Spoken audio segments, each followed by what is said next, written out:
Ever wanted to play games that are free and open source, and potentially even modify them yourself? Today, we're diving into the exciting world of installing games from GitHub. First, let's head over to GitHub's main website, the central hub for open source projects. Once on the GitHub website, use the search bar to look for games. Try searching terms like game, open source game, or keywords related to the game genre you're interested in. The search results will display various repositories.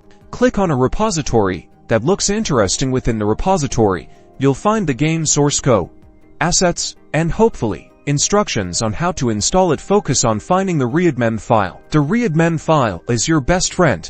It's like the game's instruction manual. Carefully read through it. Look for steps on installation, which will usually involve downloading the game's files and setting it up on your computer. The installation process will vary depending on the game and your system. Some games might have pre-built executables you can simply download and run, while others may require you to set up the right environment. Don't worry, the README should assist you. Once the installation is complete, launch the game.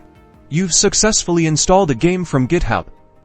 Open source games are community-driven. This means you have the power to contribute, enjoy playing, exploring, and maybe even contribute to the amazing world of open source gaming on GitHub.